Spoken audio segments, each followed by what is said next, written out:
Amen.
Je bénis d'abord Dieu Tout-Puissant qui a permis ces moments. Je suis privilégiée à chaque moment qui m'accorde la grâce de se tenir devant son peuple. Je suis honorée. Je bénis seulement Dieu qui n'a cessé de démontrer son amour dans ma vie. Et je bénis notre Père qui nous a toujours soutenus et poussés sur le droit chemin. Je bénis tous les hommes et les femmes de Dieu qui sont passés devant moi. Je rends gloire et grâce pour leur vie. Parce que c'est Dieu qui permet les temps et les circonstances. Bien-aimés, nous sommes dans un grand séminaire. Ce séminaire m'a beaucoup édifié. C'est un séminaire redoutable. Je peux dire que c'est l'un des séminaires les plus importants. Depuis mercredi, nous sommes nourris. Nous sommes chargés de la parole de Dieu. Le serviteur de Dieu qui est passé le premier jour du séminaire nous a parlé des signes. Et il nous a parlé de poste. Le fait de rester à son poste. Il nous a véhiculé tous les événements qui sont actuellement dans les nations, même dans la présence de Dieu. Et l'autre qui a suivi, la servante de Dieu, elle aussi nous a édifié puissamment dans la persévérance, dans la foi. Et hier, notre papa nous a aussi édifié. L'homme de Dieu a parlé du royaume. Et je peux dire que j'ai été beaucoup nourrie par rapport à ce point. Et le point clé qui m'a marqué dans son message, c'est le fait qu'il s'est accentué sur le fait de se détourner du mal. Que nous puissions réellement prendre conscience de nous détacher de tout ce qui est mal aux yeux de Dieu. De nous détacher de tout ce qui ne rend pas gloire et grâce à Dieu. Bien-aimés, ce soir, et comme je pouvais le dire au début, le thème est intitulé « Jésus revient bientôt ». C'est notre thème. Et c'est accompagné d'un passage biblique. Luc 18, verset 10. Alors nous allons nous tenir sur le pied. Nous allons lire Luc, chapitre 18, celui qui est à la page, on lit. Luc, chapitre 18, verset 10. Verset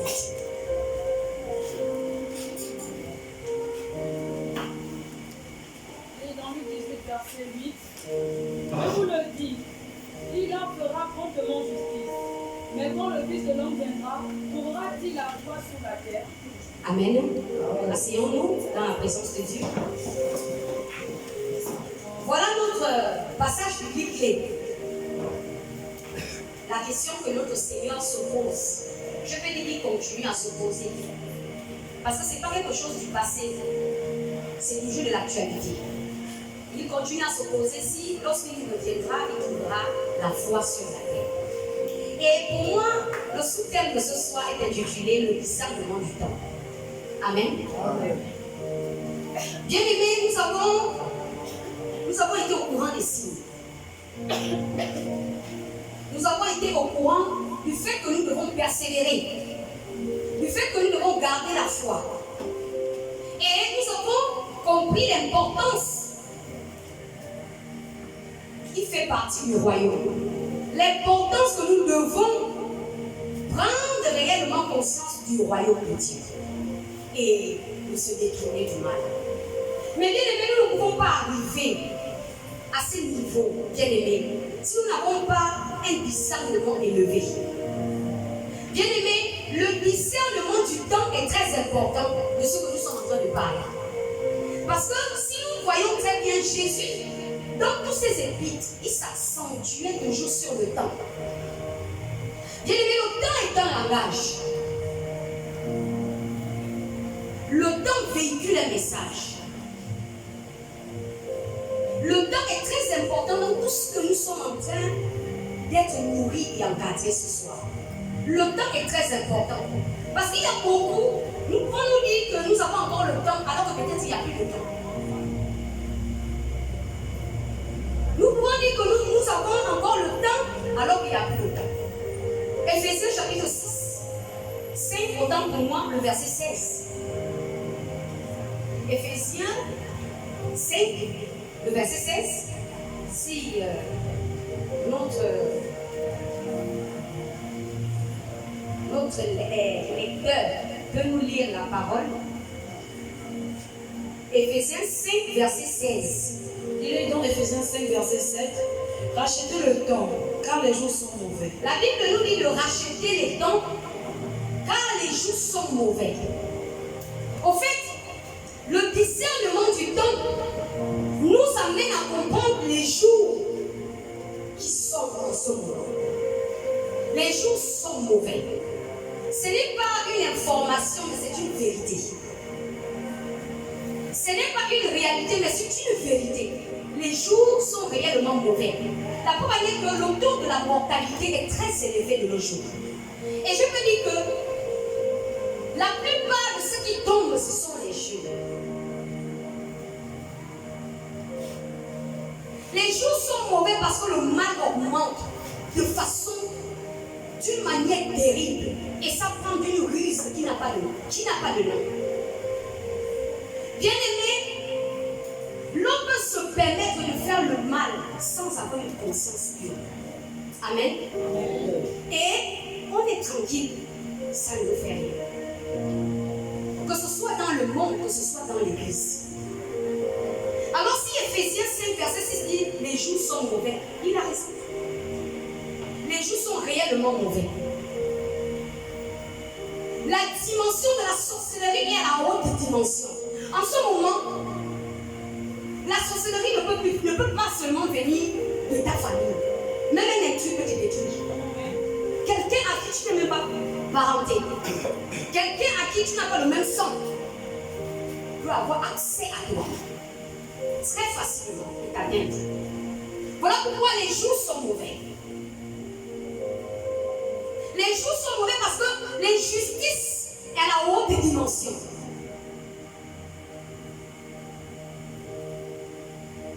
L'injustice a augmenté au milieu des enfants de Dieu.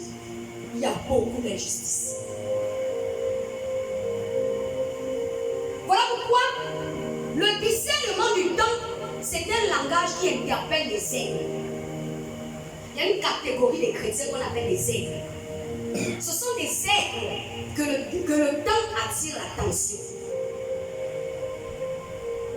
Parce que l'aigle ne voit pas au bout de son nez. L'aigle voit à une très hauteur. De loin, il aperçoit la chose avant que la chose n'arrive. Voilà pourquoi les chrétiens du temps de la fin doivent être des aigles. Nous avons d'abord un géant aigle qui est notre Seigneur Jésus. Alors lorsqu'il parle de l'affaire, il parle des jours mauvais. Bien aimé, il connaît ce qu'il est en train de dire. Voilà pourquoi, bien aimé, dans ces jours mauvais, ne t'accentue pas sur la distraction. Moi, j'appelle ça la distraction. Corruption, injustice, malveillance, dramatrice, injustice, arrogance, peu importe. ce n'est pas le moment de s'accentuer sur ça. Ces choses nous a tellement freinés et nous a retardés. Vu que la parole de Dieu dit, est-ce que lorsque Jésus viendra, trouvera-t-il la foi? Vous savez, ce sont des aigles qui seront enlevés. Ce n'est pas n'importe quel chrétien. Ce sont des aigles. Ce sont des aigles parce que beaucoup vont abandonner la foi. Ce n'est pas encore, ça sera. Ça va arriver au niveau où l'église se retrouve 4 personnes. Quand la parole de Dieu parle, il n'est pas fou.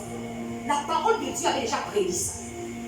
Donc, ce n'est pas quelque chose qui doit être pour nous comme une inquiétude. C'est quelque chose qui est là. C'est une vérité.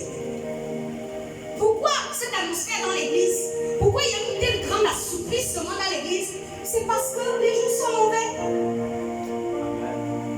Pourquoi il y a tellement de l'ambiance religieuse dans l'église? Ah, mais c'est parce que les jours sont mauvais. Le temps actuel nous démontre les jours que nous vivons.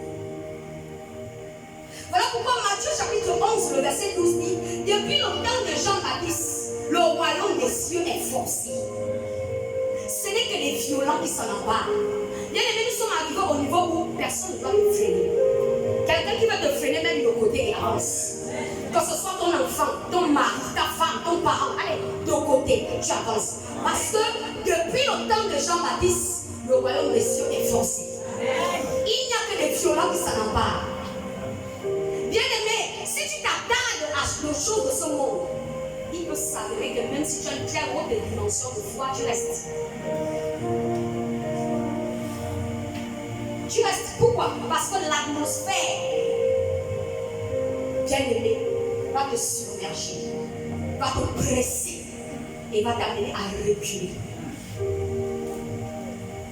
Nous sommes des enfants de Dieu. Les enfants de Dieu ne marchent pas par la vue. Les enfants de Dieu marchent par la foi. Parce que la vue décourage. Amen. Dans le temps montre qui est sélectionné et qui est disqualifié. Voilà pourquoi le discernement du temps est très important dans le retour de Christ. Parce que le temps fait monter l'œuvre de chacun à la lumière. La Bible dit qu'il n'y a rien de caché qui ne soit révélé. Peu importe la manière dont le mal et le noir est, je te dis que la lumière finira par éclairer. Je te dis la vérité. Parce que ce n'est pas quelque chose qu'on dièse. Voilà pourquoi, peu importe ce qui peut faire face à ta vie, tu n'as pas besoin de paniquer. Tu as un avocat défenseur qui est Jésus de Nazareth. Et en fonction de ça, la lumière va toujours éclairer. Voilà pourquoi, dans le retour, l'atmosphère qu'on est actuelle, c'est de se préparer pour le retour de Christ. Mais ayons le discernement du temps. Le temps peut nous échapper. Le temps ne joue pas à notre faveur. Le temps file à une autre dimension. L'horloge spirituelle prend déjà une autre tournure. Parce que les choses ont évolué. Parce qu'il y a plus de temps. Voilà pourquoi c'est très important de se violenter. C'est très important de se violenter dans le poste de la responsabilité auquel le Seigneur t'a établi évêque. Violente-toi pour que ça soit l'excellence totale. Amen. Fais ta part et le Saint-Esprit fera le reste. Parce que depuis, avant même que nous nous convertissons, il y a des gens qui se sont convertis et qui sont retournés dans le monde. Et il y a d'autres qui sont venus. Allez, c'est comme une routine. Donc, le plus important est d'accentuer sur le but de ton existence. Parce que de la même manière que nous sommes venus seuls, nous partirons seuls. Tout ce que nous voyons là, c'est du cinéma et qui restera. Voilà pourquoi rien ne doit t'influencer.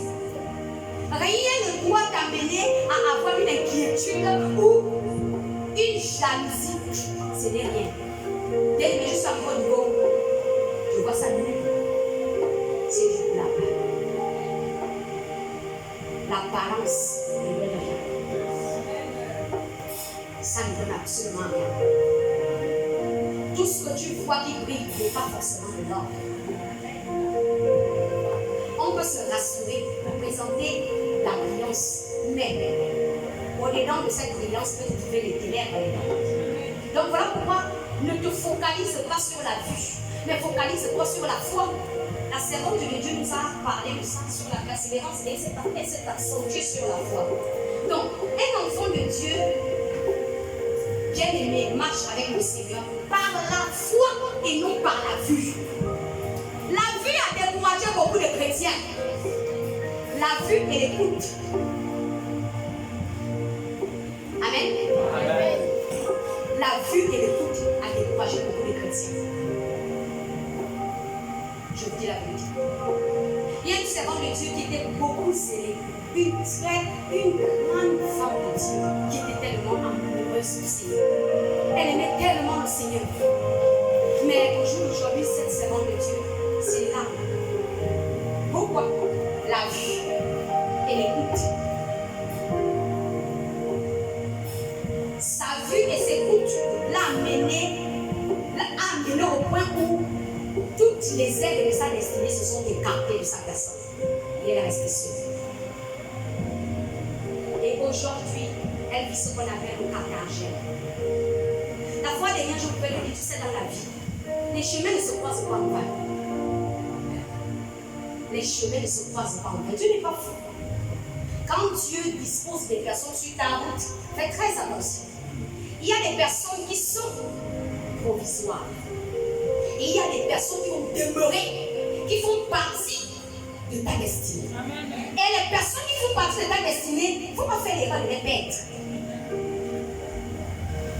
Il ne faut pas faire l'erreur.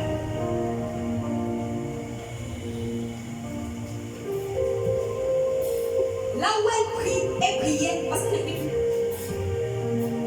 La vue et l'écoute l'ont amenée à se décourager. Toutes les personnes qui lui soutenaient, la vue et l'écoute l'ont amenée à se décourager.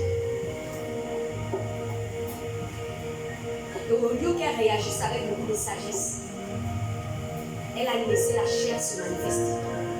Et elle a perdu les ailes célestes.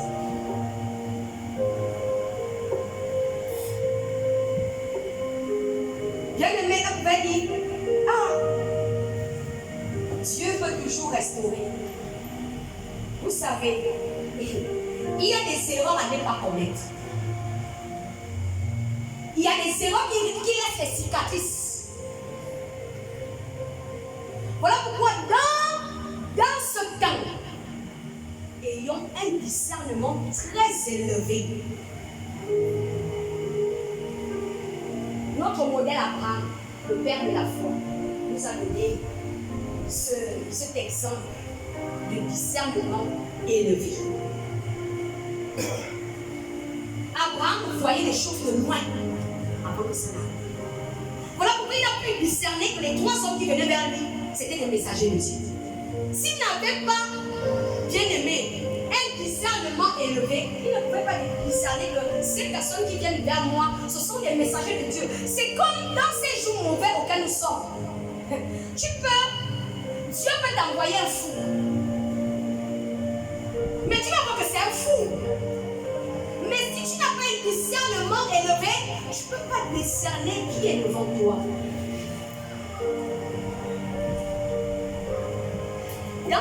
Dans la boîte, lorsqu'on offre un cadeau à quelqu'un, on ne peut pas montrer ce qu'il y a à l'intérieur de la boîte. On offre seulement le cadeau. C'est à toi de découvrir. Voilà pourquoi le temps nécessite un grand discernement. Le temps nécessite un grand discernement. C'est très important. Parce qu'il le dit dans Proverbe 8:12. Moi, la sagesse, j'ai pour demeure le discernement et la science de la réflexion. S'il n'y a pas de discernement, beaucoup de choses vont nous échapper. Beaucoup de choses. Et on va se retrouver derrière et Jésus devant. Et c'est ce que je pouvais dire à cette sœur et maman. Dans la vie où nous vivons, personne n'est parfait. Si toi, tu es parfait, alors montre-moi qui sera parfait. Personne. Et dans de la fin auquel nous sommes, ne fais pas d'erreur. Et voilà pourquoi dans la marche chrétienne, beaucoup des âmes se perdent. Dans ces jours mauvais, pourquoi? Parce qu'il n'y a pas le discernement. Ne sous-estime pas quelqu'un qui est là, qui plaide pour toi. Il ne faut pas sous-estimer. Ne sous-estime pas. Cette personne, on l'appelle l'aide de ta destinée. Parce que dans le secret, tu ne sais pas ce que cette personne dit à Dieu.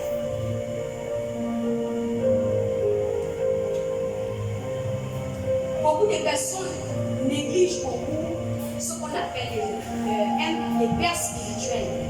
Mais dans la marche avec Dieu, forcément tu dois avoir un père spirituel, une mère spirituelle. Bien aimé, même dans les sectes là, tu dois avoir un parrain, une marraine. Ça veut dire quoi?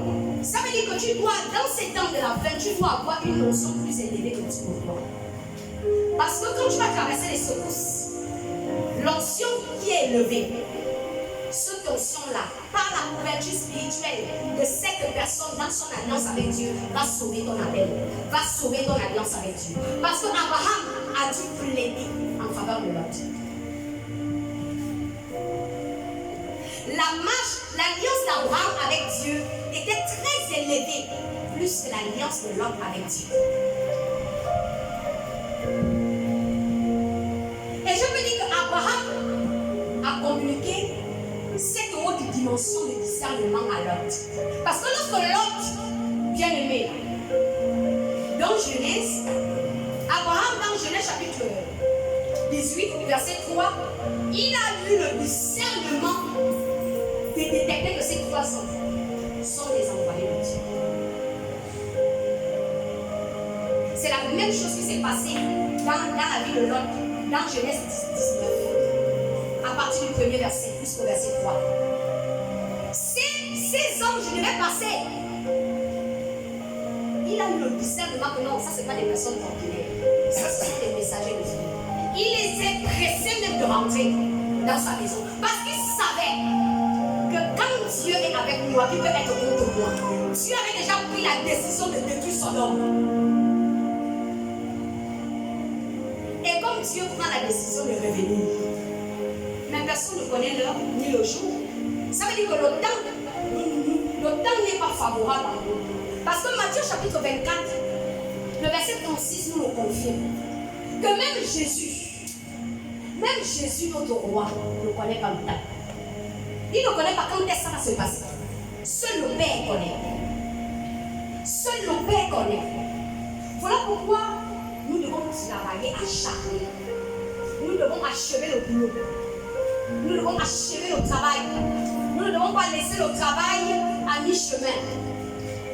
Chacun dans son pouvoir doit s'efforcer à s'appliquer dans la responsabilité que le Seigneur a mandatée. Tu nettoies l'église, nettoie avec un correcteur. Aie la patience dans ton nettoyage.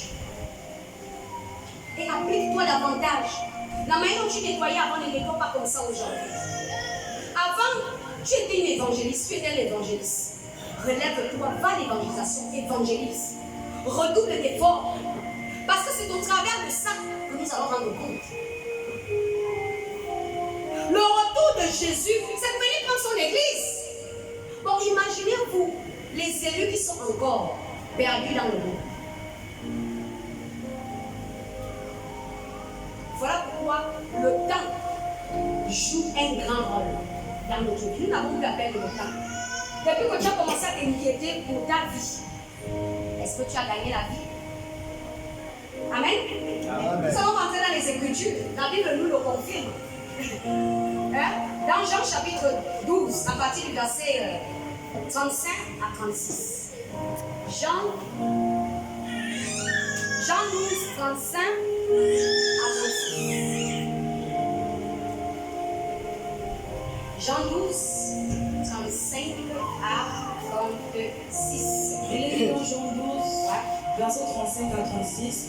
Jésus leur dit, la lumière est encore pour un peu de temps au milieu de vous. Marchez pendant que vous avez la lumière, afin que les ténèbres ne vous surprennent point. Celui qui marche dans les ténèbres ne sait où il va. Verset 36. Pendant que vous avez la lumière, croyez en la lumière, afin que vous soyez des enfants de lumière. Jésus dit ces choses, puis il s'en alla et se cacha loin d'eux. Amen. La Bible nous recommande que nous devons nous concentrer sur la lumière qui est un peu de temps au milieu de nous. Un peu de temps. Ce n'est pas pour longtemps.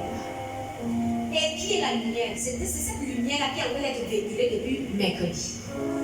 La lumière est en train de parler, est en train de communiquer son message, sa pensée. Donc, Dieu est en train de nous interpeller dans ce temps. Faisons attention. La lumière qui est au milieu de nous, c'est pour un peu de temps. C'est pour un peu de temps. Dans la suite, la lumière partira. Nous devons nous efforcer de marcher dans cette lumière. Nous devons nous efforcer. Si la lumière nous échappe, on est perdu. Et la lumière dans ce temps, c'est la parole. La parole de Dieu. Qu'est-ce que la parole de Dieu te dit? Peu importe ce qui ne fait pas à ta vie, la parole de Dieu te répond. Ça a une réponse. Peu importe ce qu'on te dit, ce que tu écoutes, ce que tu vois, il y a une réponse à cela dans la parole. La Bible dit que cette parole est d'esprit et vie. Donc c'est une lumière. Donc si peut-être je pose un acte, dans cet acte que j'ai posé, qu'est-ce que la lumière me dit par rapport à ça? Ce n'est pas quelque chose que peut-être on va m'informer. Il faut que je sois consciente de la présence de la lumière à mes côtés. Et m'efforcer. L'apôtre Paul le dit. Il dit, je cours. Il dit, mais je me tiens moi-même en bride.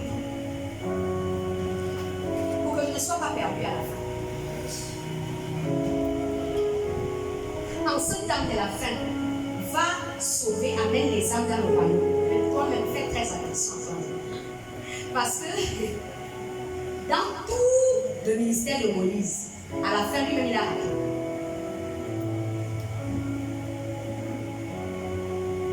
Voilà pourquoi dans la marche avec Dieu, tu fais un moment par sa vie. Amen. Amen. Parce qu'il peut s'avérer que les autres soient sauvés. Et toi, tu restes là. Les autres partent et toi tu restes. Voilà pourquoi augmentons le discernement. Le discernement doit être élevé. Dans ces jours mauvais, il y a la ruse. Le serviteur de Dieu nous a communiqué ça le mercredi. Il y a la ruse. Les apparences sont trompeuses, je vous dis la vérité. Quand tu n'as pas le discernement, on va te tromper en face. Tu vas confondre la vérité et le mensonge. À la place du mensonge, tu vas dire c'est la vérité. Et à la place de la vérité, tu vas dire le mensonge. Voilà pourquoi, dans ce temps, le temps parle, le temps montre à vue nue qui est sélectionné et qui est disqualifié.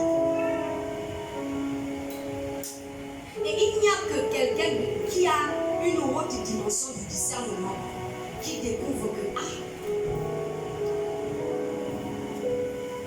la personne qui marche avec moi là, ce n'est plus moi. Amen. Alléluia.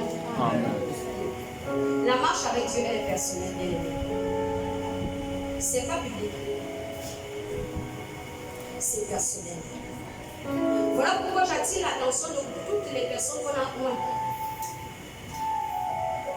Si on a fait l'erreur de te verser l'huile à la tête, fais attention. Fais très attention à toi. Je te dis la vérité. On t'a point sur quel domaine? Domaine ministériel. Domaine quoi? Marital. On t'a point sur quel domaine? Domaine professionnel. On t'a point sur quel domaine? Fais attention de l'huile qui est sur ta tête.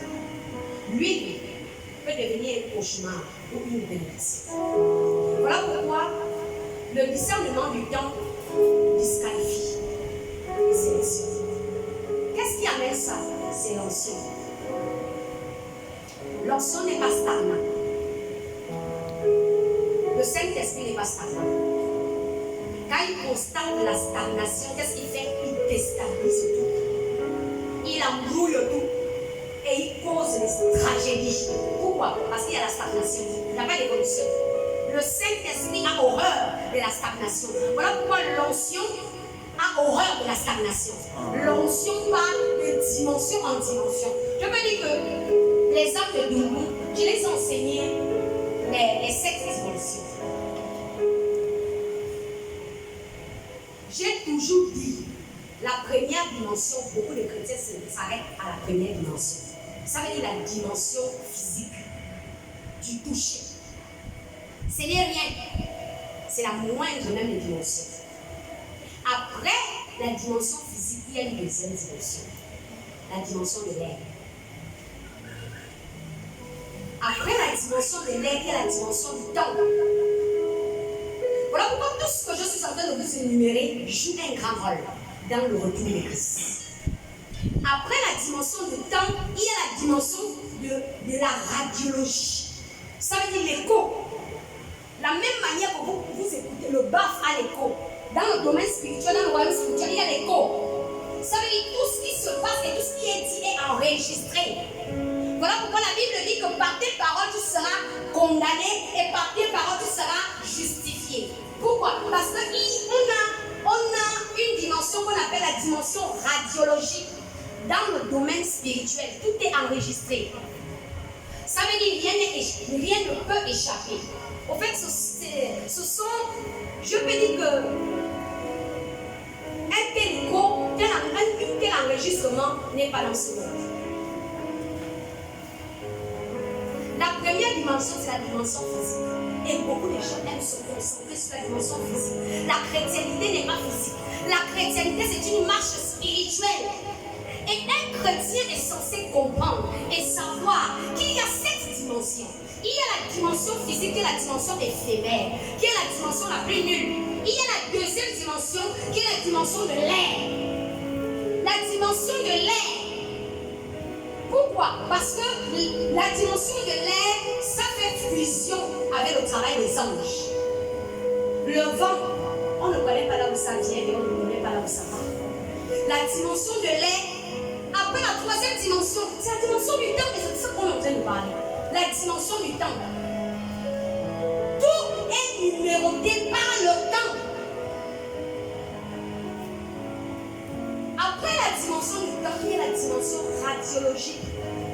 C'est la 4e dimension. Après la dimension radiologique, il y a la dimension du séjour des morts, la 5e dimension.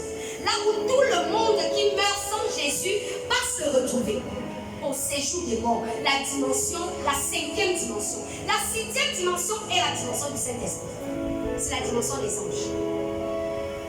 Beaucoup de chrétiens, le Saint-Esprit est sur terre. C'est pas sur terre, c'est pas la dimension terrestre. C'est la 6e dimension que le Saint-Esprit œuvre. C'est la dimension, la 6e dimension que le Saint-Esprit se plane dans toute la planète Terre. Et c'est dans cette même dimension les anges planent. Dans la 6e dimension. C'est une dimension redoutable. C'est une dimension du discernement très élevé. Le discernement des êtres. Ça veut dire qu'on ne peut pas te tromper si facilement. Quand tu es très haute dimension élevée de discernement, je te dis au nom de Jésus que tu vas discerner la ruse. Du tic au tac, tu vas discerner la ruse du serpent. Et en ce moment, le serpent est en train de mordre beaucoup de personnes par la ruse. Et ça éteint la foi. Pourquoi? Par les soucis du monde, la vanité, l'orgueil de la vie et la conquête de l'argent.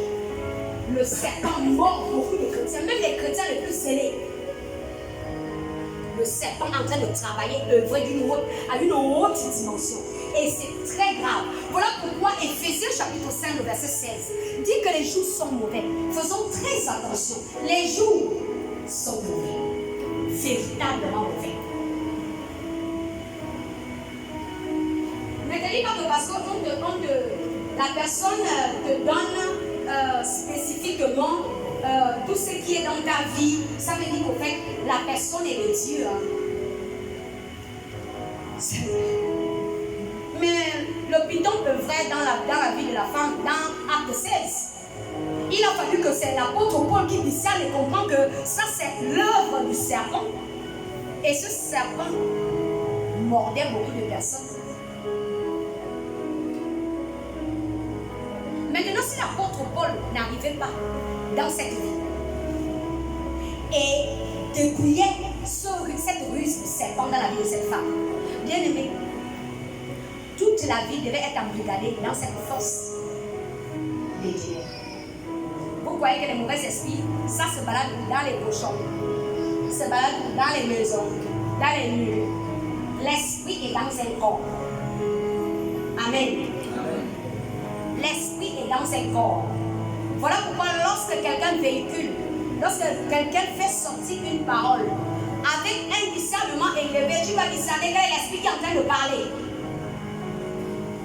Le discernement des esprits dans ce temps est très important. Parce que même Satan connaît bien les vérités. Il peut bien te détailler jusqu'au détail. Et tu vas croire. Donc, bien aimé, le retour de Jésus, il y aura peu. Le nombre est tellement faible. C'est faible. Pourquoi? Parce que mais dans ce même temps-là, le serpent est debout. Le serpent est debout. Lorsqu'on parle de 666, pourquoi que le 666 va venir comme ça qu'il boum? Il prépare d'abord son territoire. Voilà pourquoi faisons très attention à la vue et à l'écoute. Le serpent neutralise nos chrétiens dans deux choses, la vue et l'écoute. Fais très attention de tout ce que tu écoutes et de tout ce que tu vois. De fois, ce que tu vois peut paraître vrai alors que c'est faux. Comme ce que tu vois peut paraître faux alors que c'est vrai. Faisons beaucoup attention dans ce temps, ce que nous voyons et ce que nous entendons.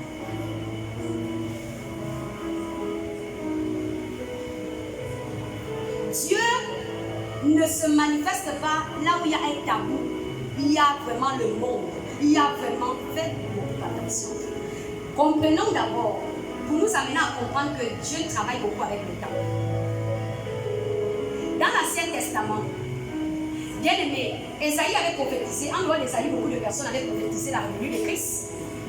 Je peux dire que dans la mentalité des humains, ils se sont entendus que Jésus va venir naître dans un hôtel de 5 étoiles. Et tout le monde entier sera là. Vraiment, voilà la naissance de Jésus. Mais regardez là où le Seigneur des Seigneurs est parti naître. Au milieu des caca des moutons.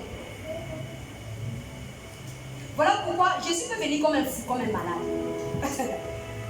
Dans ce temps, faisons beaucoup attention.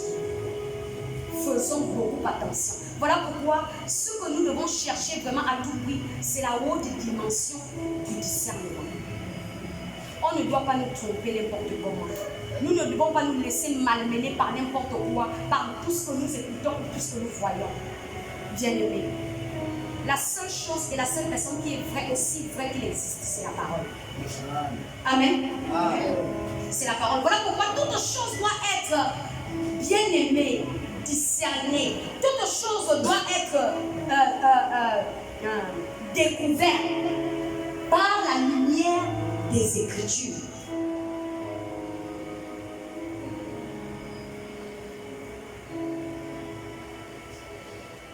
Lis-nous Luc chapitre 17, à partir du verset 28 jusqu'au verset 37. Luc 17, à partir du verset 28 jusqu'au verset 37. Voilà pourquoi faisons très attention. Cultivons une très haute dimension du discernement. Cette sœur que je vous parle là, que je vous ai donné le témoignage, ça attriste beaucoup. Sa vie attriste beaucoup, ça fait mal. Parce que vous savez, quand tu as connu quelqu'un, quand tu connais comment la personne avait le cœur pour Jésus, et après dans la suite, voilà pourquoi je dis le temps, c'est les signes. Et le temps, disqualifie. Pourquoi ça disqualifie? Par la vue et par l'écoute. Luc 17, à partir du verset 28 à 37. Il est dans Luc 17, verset 28 à 37. Ce qui arriva du temps de Lot arrivera pareillement. Les hommes mangeaient, buvaient, achetaient, vendaient, plantaient, bâtissaient. Mais le jour où Lot sortit de Sodome, une pluie de feu et de soufre tomba du ciel et les fit tous périr. Il en sera de même le jour où le Fils de l'homme paraîtra.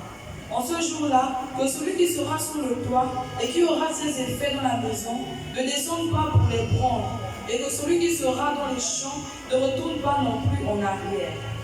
Souvenez-vous de la femme de Lot.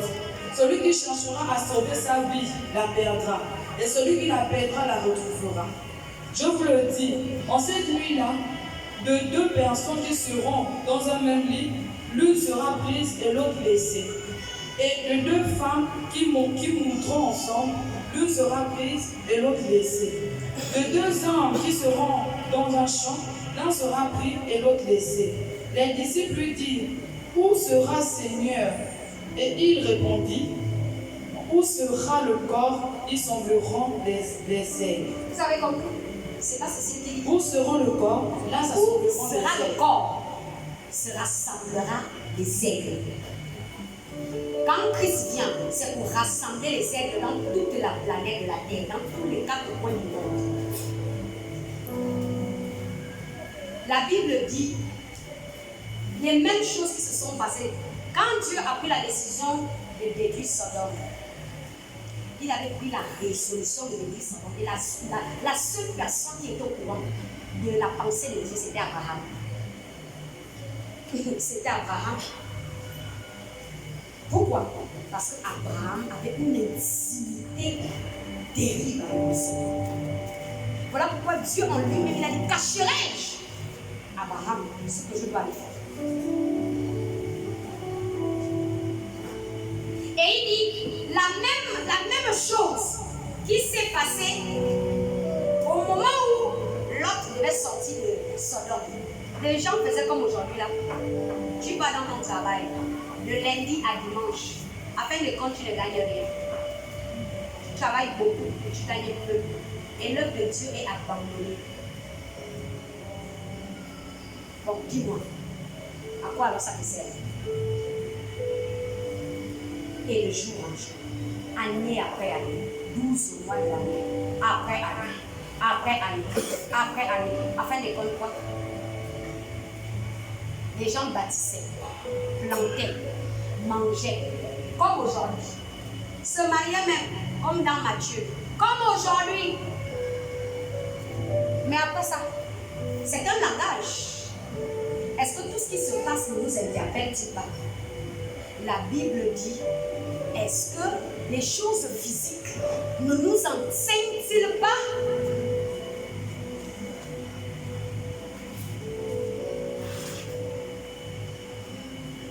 Il dit, mais le jour où l'homme sortit de Sodome, une pluie de feu, de soufre tomba du ciel et les fit tous périr. Bien-aimé, la sentence est résolue dans la pensée de Dieu. Le monde auquel nous partons à la conquête là, ça sera broyé par le feu. Nous perdons des efforts tous les jours à construire des grands châteaux, aller payer des grandes voitures. Nous perdons des efforts de notre vie à amener même envoyer les enfants à l'école. Reste à savoir si on va vivre longtemps pour voir ces enfants réussir, ou se marier, ou même arriver à leur destinée. Reste à savoir le temps auquel on est là. Les choses vont d'une vitesse qui n'a pas de nom.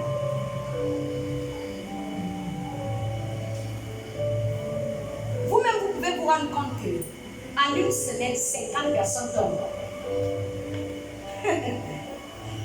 Ah, bien aimé. C'est là comme un tapage maintenant. Ah, dans vos passe. Ah, veuillez moi chapoche. Oh, au fait, ça ne fait plus rien aux gens. Non, tel est moi là-bas. Oui, là, vraiment, vraiment, vraiment. non, ça fait pitié, puis ça passe. Donc, imaginez-vous, toutes les personnes qui parlent là, en fait, la question ne se pose pas qu'ils vont où. Ils vont où c'est? Toutes ces millions de personnes, des milliards, ils vont où? Donc, il suffit seulement voir les enquêtes et puis c'est faux. C'est faux. C'est faux. Et la Bible dit que le jugement va commencer à l'église.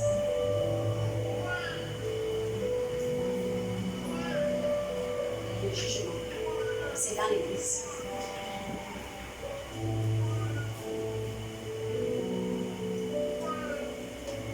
Cette sœur que je vous ai donné le témoignage de ce qu'elle a pu vivre, c'est parce que le Seigneur est parti lui parler. Jésus est parti lui parler dans cette songe. Jésus lui a dit, si tu ne vas pas t'humilier devant tous mes serviteurs et servantes, ton contrat et moi, ça s'arrête. Voilà. C'est ce que Dieu lui a dit palpablement. Donc, elle est venue, c'était venue s'excuser chez moi. Et elle partait aussi pareillement, là où elle prie, là où ce qui s'est passé, elle est partie pour aller s'humilier.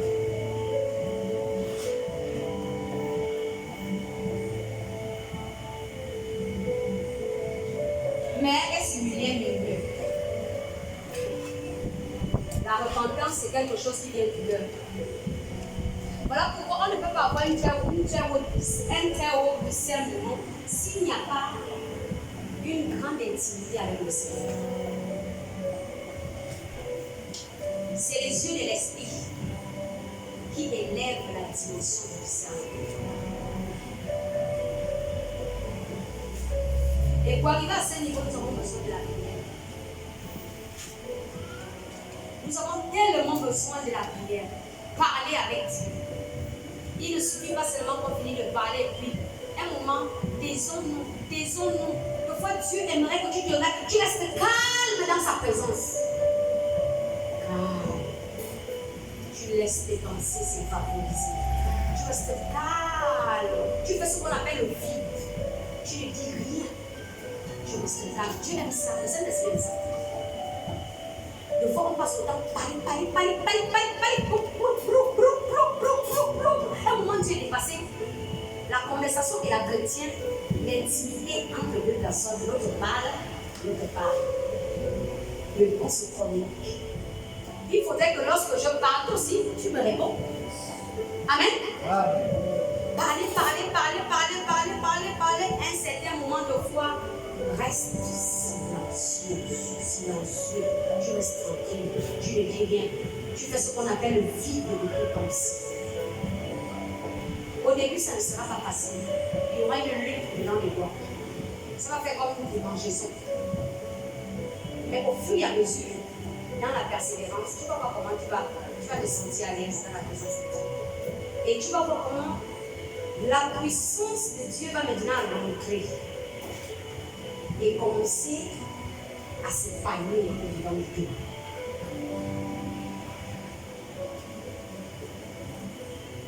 Deux fois, restons silencieux dans la présence de Dieu. Deux fois, passons peut-être au moins même, d'abord même 30 minutes seulement, on ne dit rien à Dieu. On est là, on ne dit rien. Deux fois, c'est important. Et ça fait du bien. Ça fait un vide en toi. Et ça laisse aussi au Saint-Esprit son pouvoir en toi. Et ça laisse aussi au Saint-Esprit te parler. Ça t'enlève l'agitation, la brutalité. Ça te stabilise spirituellement, sentimentalement, émotionnellement, même psychologiquement. En fait, le silence dans la présence de Dieu est très important. C'est un travail bien aimé qui doit être constant dans la présence de Dieu. Et c'est ce qui amène au renouvellement de l'intelligence. Pourquoi Dieu rentre, Dieu fait son entrée. On a chanté ça là. Le roi de gloire fait son entrée comme un Napoléon de toi. Il prend le contrôle. Le contrôle de quoi? De tes émotions, de tes sentiments, de tes pensées. Il prend le contrôle absolu de ton être. Et là, tu ne penses plus à rien. L'intimité doit augmenter. Aller à une autre dimension. Ne te limite pas seulement le feu, le feu, le feu, le feu, le feu. Un moment de fois, le Saint-Esprit ne veut plus le feu. Un moment, le Saint-Esprit veut le silence. Silence dans la salle. Le Saint-Esprit ne veut pas que tu sois là. Tu te vides de tout ce qui est physique. Vide. Tu te vides. Et puis, tu lui laisses grandir. C'est comme ça que l'émotion se déroule. Quelqu'un qui a beaucoup de soucis, qui n'arrive pas à canaliser ses émotions, ça c'est un travail, on appelle ça l'autodélivrance. Ça veut dire que tu dois apprendre à rester silencieuse dans la présence de Dieu. Laisse Dieu renouveler ton intelligence. Laisse Dieu prendre le contrôle de tes émotions, de tes pensées. Tu as suffisamment réfléchi de toi-même. Un moment, laisse-lui. Et le discernement du temps t'amènera à comprendre que ce n'est plus le moment d'avoir le feu. Même dans la vie de prière, il y a dimensions et dimensions de la prière. Il y a la prière de supplication, prière de demande, bien-aimé. Il y a la prière de déclaration. Il y a aussi ce qu'on appelle la prière d'intimité. On appelle ça l'énigme. Tu soupires avec le Saint-Esprit. Tu peux mettre là des heures et des heures. Tu es là.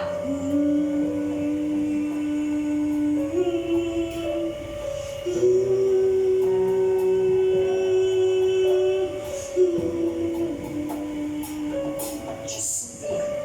Ça veut dire, au-dedans de toi, le Saint-Esprit est en train de voir ce qui ne va pas dans ta vie, ce qui te fait mal dans le cœur. Ça veut dire que tu n'as même pas besoin d'ouvrir la bouche. Lui-même, il est en train de travailler. Il est en train de travailler. Ne t'arrête pas seulement au niveau du feu. Le feu, le feu, le feu, le feu, le feu, le feu, le feu. Et un moment, arrête le feu. Yes. Le serviteur de Dieu hier a parlé du royaume. Le royaume était un royaume de silence. Dans le royaume des cieux, il n'y a pas d'agitation. Tous ceux qui ont eu la grâce d'arriver là-bas, c'est un lieu paisible, un lieu de sûreté, de bonheur, un lieu d'assurance. Ça veut dire que s'il y a des peurs qui rentrent dedans de toi, les pensées mauvaises t'assagissent, les pensées viennent te déranger, bien-aimé, la présence silencieuse dans la présence de Dieu va arranger les pensées. Évacuation. Le Saint-Esprit va ce qu'on appelle va évacuer tes pensées. Changeons notre manière de prier et notre manière de nous avancer vers Dieu. Dieu n'aime pas la stagnation. Dieu aime l'évolution. Évolue dans ta vie de prière. Deux fois tu as assez envoyé le feu. Change de tactique. Peut-être que Satan connaît déjà des tactiques là. Change. Emploie une autre méthode qui va plus t'amener à accéder vers le trône de la grâce. Deux fois soupir. Et voilà pourquoi j'interpelle à cultiver le parler en langue. Vous savez, je vais vous donner une autre information. Bien aimé, dans la dimension radiologie, le parler en langue t'amène directement à la 6e dimension. La dimension de l'Esprit de Dieu. La dimension de l'Esprit.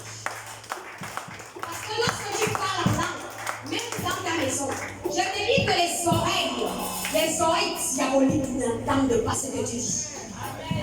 Le monde satanique est étouffé. Ils sont scandalisés. Tu les déranges. Qu'est-ce qu'elle dit? Tout le monde, tout chrétien doit parler en langue. Tu dois développer tes 500 cinquaines. De fois, fais taire tes 500 externes. Les 500 externes amènent beaucoup la réaction charnelle. Alors que les 500 internes amènent la haute dimension de l'esprit. Ça fait que tu commences à soupir. Tu commences à soupir. Tu soupires devant le Saint-Esprit. Tu ne dis rien. Tu ne dis rien. Mais la manière dont la présence de Dieu va te propulser. Il ne faut pas toujours t'avancer vers Dieu la même chose. Seigneur, Papa, je te dis merci, je te rends gloire et grâce, je te demande pardon, le sang de Jésus. Tu as le culte. Tu occultes. Tu t'approches devant ton Père comme si tu viens de venir rendre culte. Tu as une alliance avec Dieu. L'alliance, c'est l'intimité. Quand tu vas parler à ton chéri là-bas, tu parles pour lui dire Majesté, je m'agenouille devant toi. Ah, vraiment. Tu lui parles face à face, tu lui dis ce que tu penses. Mais pourquoi lorsque tu te rapproches du Saint-Esprit, lorsque tu vas vers le Saint-Esprit, tu lui dis que c'est pas une culte. Tu te rapproches vers ton intimité. Amen. Et c'est ce que moi j'enseigne ça souvent à ceux qui sont avec nous. L'intimité est très importante. L'intimité t'amène à sortir du domaine charnel. Ça broye tes pensées. Ça t'amène à comprendre que tu n'es rien. Tu ne vaux rien. Ça écrase ton moi. Ça fait qu'à chaque moment que tu veux pouvoir t'élever, il y a quelque chose, une force qui t'éleve. Ça t'appuie, ça t'écrase. Voilà pourquoi il faut développer une haute intimité avec le Seigneur. Quand ton intimité est élevée, tu peux chanter pendant 3 heures de temps sans te fatiguer. Bien-aimé, le Saint-Esprit te donne les chants. Tu n'as pas besoin de faire collection des répertoires et de répétitions. Le répertoire du Saint-Esprit est le meilleur répertoire. Mets-toi et consacre-toi au Saint-Esprit. Et celui que tu te mets là et tu commences à chanter. Le Saint-Esprit n'a pas le contrôle. Tout simplement. Se torturer dans les répertoires de part et gauche. Ça là, tes 5 sens physiques sont en train de parler. Ça veut dire que ton humanité est en train de parler en toi. Ce n'est pas ta spiritualité qui parle. Ta spiritualité, ce sont tes 5 sens internes. Voilà pourquoi la Bible dit, l'heure est venue. L'heure dont les vrais adorateurs adoreront le Père en esprit. Donc le problème se trouve au niveau de le spirituel. Quand tu travailles pour le Seigneur, tu vas marcher avec Dieu dans le spirituel et non physique. Ne prends pas Dieu comme si tu es ton papa qui est à la maison. Non, arrête. Dieu, c'est pas ça. Dieu n'est pas sentimental. Il n'est pas sentimental. Dieu est amour. Et voilà pourquoi dans Dieu, il y a la douceur. Voilà pourquoi je vous dis, la présence de Dieu est un lieu de silence. Change ta façon de prier, ma soeur. Mon frère, change ta façon de prier. Change ta façon de prier. Et puis, éloigne-toi de la distraction. 2 fois, reste seul. Fuis le papotage. Amen. Oui. Parce qu'au fur et à mesure que tu passes plus de temps dans le domaine physique, ce sont les réalités physiques qui vont te submerger. Mais au fur et à mesure que tu passes du temps dans la présence de Dieu spirituellement, les réalités spirituelles, bien aimé, pourquoi on a informé à Abraham le désastre de Sodome et Gomorrhe? C'est parce qu'Abraham passait la moitié de son temps avec Dieu. C'est la vérité. Voilà pourquoi rien ne lui échappait. Bon, comment Dieu va nous parler? Si il est à Gomorrhe, on le cite. On passe un peu 30 minutes. Ah Seigneur, je te bénis, pardonne-moi pour cette journée. Oh Dieu, pardonne mes enfants. Ah Yahweh, pardonne-moi, bénis soit-tu la nourriture que tu nous as donnée. Amen. Donc, fois même on prie, même on est en haut. Seigneur, pardonne-moi, je suis fatiguée. Oh Dieu. Ou bien on s'avance vers le roi des rois. On commence, on dirait un grand culte solennel. Oh, je te bénis, je te rends gloire et grâce, je te demande pardon, j'invoque le sang de Jésus, j'invoque la présence de Dieu. Tu as déjà la présence de Dieu en toi. La Bible dit, ton corps est le temple du Saint-Esprit. Le Saint-Esprit est avec toi constamment. Constamment. Tu n'as pas besoin d'invoquer encore la présence de Dieu. Seigneur, augmente la foi, augmente la... J'ai dit souvent ça là-bas, oui. Au sein là-bas, augmente la foi. Bien aimé, tu ne peux pas dire à Dieu, Seigneur, donne-moi la foi, tu as la foi. Dis à Dieu, Seigneur, fais grandir ma foi. Tu ne peux pas dire à Dieu, Seigneur, donne-moi l'amour, tu as l'amour. Dis à Dieu, Seigneur, fais grandir l'amour en dedans de moi. Amen. Parce que nous sommes faits à l'image de Dieu. Donc on a l'amour. Et Dieu est dit, Dieu est amour.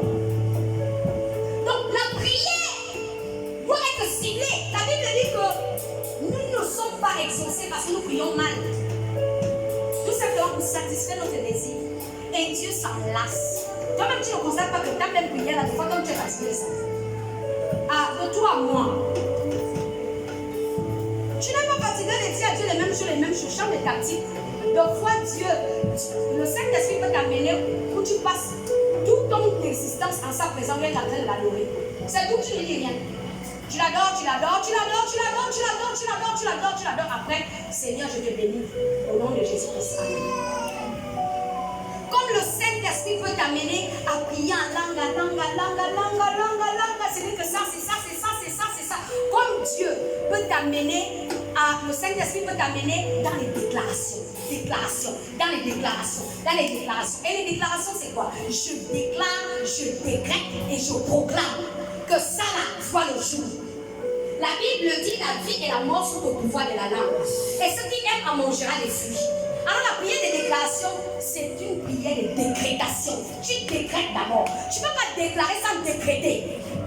Au nom de Jésus, je décrète, je déclare et je proclame que telles choses se produisent. Le Saint-Esprit peut t'amener dans la prière de la déclaration, comme dans la prière de demande, il multiplie. En fait, ne fais pas un numéro. Comme le Saint-Esprit peut t'amener dans la prière de demande. Ça veut dire que tu demandes, Seigneur, je veux ça. Et c'est ça là qu'on nous conduit dans la prière de Matthieu 6.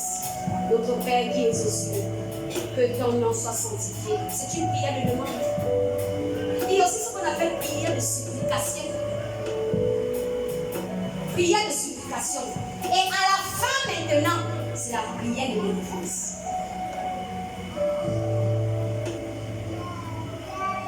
C'est la prière de délivrance. Voilà pourquoi, lorsqu'on s'avance vers le Saint-Esprit, on veut être en intimité avec lui, abandonnons-nous à lui. Pour que lui, il nous conduise de la façon dont il veut que l'intimité se fasse aujourd'hui. Amen. Amen. C'est la vérité. Quand nous avançons en cette dimension, je te dis la vérité que la même chose, le discernement, va prendre une très haute dimension. De loin, tu détectes déjà le faux du vrai et le vrai du faux. Amen. Amen. C'est la vérité. Et quand tu élèves les niveaux dans l'intimité avec le Seigneur, Dieu va beaucoup te travailler. Dieu va t'amener dans beaucoup de prudence. Il va t'amener à être beaucoup prudent. Beaucoup. Et Dieu va t'amener à beaucoup être effacé. La meilleure vie, c'est la vie cachée. Amen. Amen. Alléluia. Amen. C'est la vie cachée. Et regardez le passage biblique qu'on a lu là. La Bible dit, le passage biblique, bien aimé, dans Luc qu'on a lu. Luc nous a dit quand Jésus a fini de faire ce qu'il a fait, il s'est retiré. Il est parti se cacher. Il s'est retiré. Je te dis la vérité. Même Proverbe dit que quand tu pars tout le temps chez ton voisin là, il va s'enlacer de toi. Mais il va s'enlacer de toi. Un moment de foi, sois seul. Un moment, efface-toi.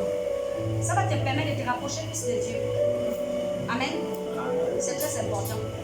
Voilà pourquoi c'est quand on n'a pas l'intimité élevée avec Dieu, quand l'autre ne te dit pas bonjour, tu vas développer de mauvaises pensées. Quand tu vois qu'elle ne te dit pas bonjour parce que vous avez des problèmes. Non. Parce que ce n'est pas une routine. La vie n'est pas une routine. Non. La Bible dit chaque jour suffit sa peine. Le jour d'hier, le jour d'aujourd'hui, ce n'est pas pareil. Et demain ne serait pas pareil. Donc, bien aimé, augmentons l'intimité. Premièrement, mettre de l'ordre dans notre vie de prière. Changeons notre avancée vers le Saint-Esprit. Le Saint-Esprit, c'est une personne qui s'attriste de foi. De foi aussi s'enlace. Et le Saint-Esprit n'aime pas la stagnation. Voilà pourquoi lorsque ton intimité est très élevée, il va t'amener même dans des cantiques que lui-même il veut même. Les cantiques là ne sont même pas enregistrés dans le monde. Mais c'est la vérité. Il va même te donner les cantiques dans les rêves.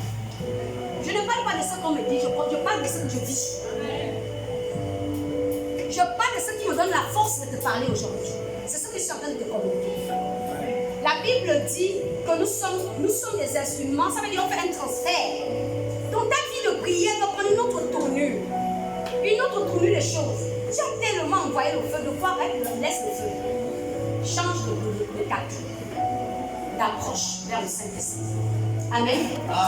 Et c'est dans toutes ces choses-là, c'est dans tout ça là, qui va t'amener à discerner le temps.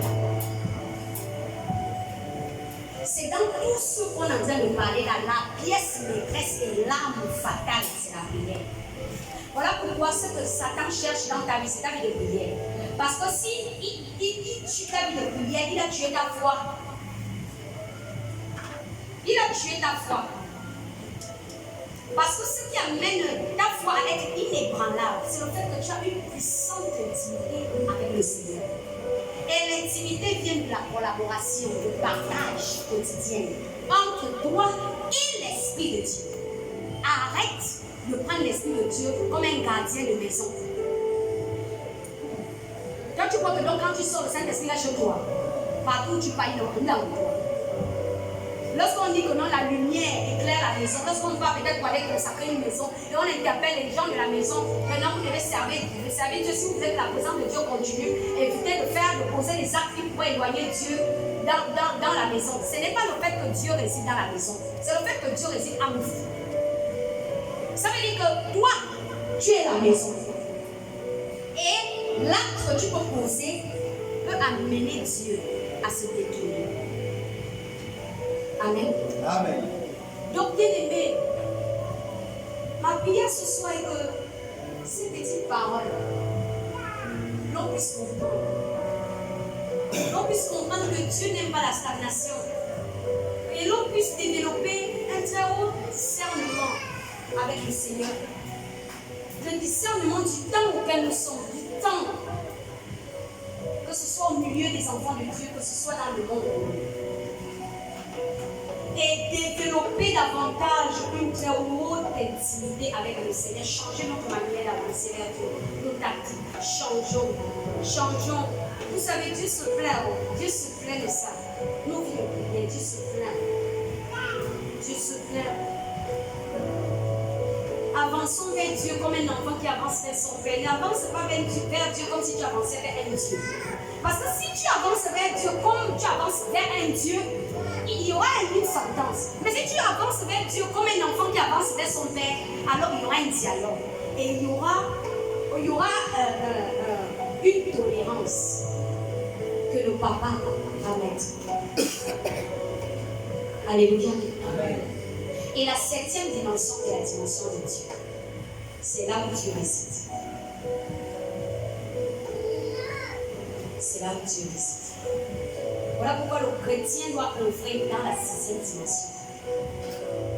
Ta force spirituelle doit arriver à la dimension, à la 6e dimension. Ça veut dire la dimension des anges et la dimension du Saint-Esprit. C'est ce que la Bible dit, la plénitude de la présence de Dieu. Alléluia. Acclamons le Seigneur.